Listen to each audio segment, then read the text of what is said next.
The 2023 BRICS Summit has been the most anticipated event for the bloc since its inception some 15 years ago. The BRICS countries have gained momentum in the global landscape, no matter how small, and over the next couple days, we're going to find out if they're ready to take the next step or not. As the world leaders landed in Johannesburg, South Africa, the excitement, tension, and energy started to build with African culture, overwhelming media, and buzzing civilians who traveled from around the world to experience the summit environment for themselves. Did you know that this year's BRICS Summit has 3 overarching goals to help take them to the next level? They classify them as the 3 pillars of cooperation and are listed on the official BRICS Summit 2023 website, which include political and security cooperation, financial and economic cooperation, and cultural and people-to-people cooperation. After listening and watching many hours of different live streams from day one, it seemed very apparent that these 3 goals were the main priority in terms of messaging for the BRICS leaders. So in this video, let's talk about how the 3 pillars are impacting the United States and the dollar, and if the BRICS countries are ready to take over as a serious group on the global stage. The speculation of ideas leading up to this event had everyone questioning just how united the BRICS countries were, because their priorities seem very different. China, the largest economy in the group, has been pushing BRICS expansion to increase its own influence. Russia is desperately trying to find new allies that they can work with amid their invasion of Ukraine. India and Brazil are trying to toe the line between BRICS and the strong alliances they have with the developed world. And South Africa is focusing on equality and inclusion, more specifically, the African continent getting a larger say. However, the BRICS countries were very united on day one, which brings me to the first pillar, political and security cooperation. There are many groups around the world considered to be the backbone when it comes to global cooperation and unity, like the United Nations, G20, and G7. By all accounts, BRICS had been aspiring to be one of the groups that are on everyone's list of most influential groups around the world, but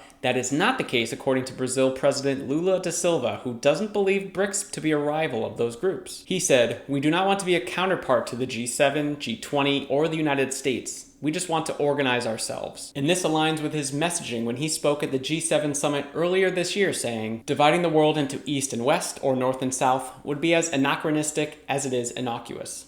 It is necessary to break with the logic of exclusive alliances and false clashes of civilizations. It is urgent to reinforce the idea that cooperation, respecting differences, is the right path to follow." A very level-headed approach for sure. Many people think that the BRICS countries are ferocious when it comes to creating their own economic and political ecosphere, probably because the world powers leading each of the sides are approaching Cold War version 2.0. But this message from Lula shows it doesn't have to be like that at all. And it tells me that right now, they're okay with being right here. Yes, they want to go here, but they're here for now, and that's okay. Which brings me to Pillar 2, financial and economic cooperation. During the 2-hour BRICS Business Forum, representatives from 4 of the 5 BRICS countries were in attendance. The other one must have had the sniffles because he was working from home. Each country had their own little speech prepared, and quite honestly, they all felt like 20-minute advertisements of how great their country's economies are doing, and oh hey, look over here, look all the things you can invest in. But at the end of each of their speeches, they tied in the importance of not only BRICS, but how all developing and emerging markets have impacted their growth and potential going forward. Also in attendance of this meeting was the president of the BRICS Bank, or New Development Bank, Dilma Rousseff, who has a plan in place specific to reducing the reliance of the dollar around the world, which I expect to be a larger topic in one of the next couple days in the summit. Speaking of, I plan on making short recap videos just like this one on the most important items coming out of the 3 BRICS Summit days. So if you want quick hitting information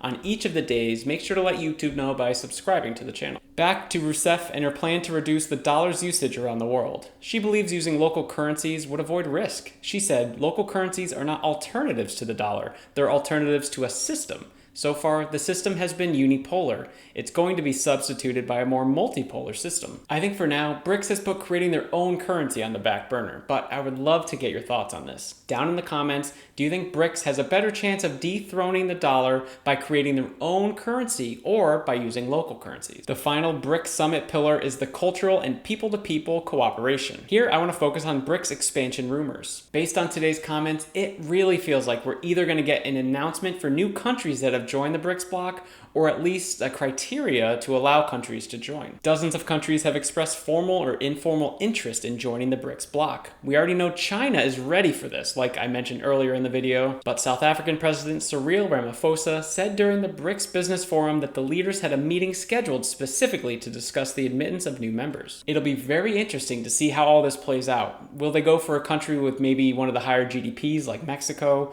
Will they go for a country that'll have the greatest negative impact impact on the dollar, maybe Saudi Arabia, or will they just go for countries with really high upside like Argentina or Nigeria? Just to remind you, I'll be making these quick hitting videos for each day of the summit, watching hours of live streams, combing through dozens of articles to get you the information as fast as possible. So if you appreciate that, make sure to smash the like button on the way out. Find out the other agenda items you should expect to hear about in the next couple days at the BRICS Summit in this video here.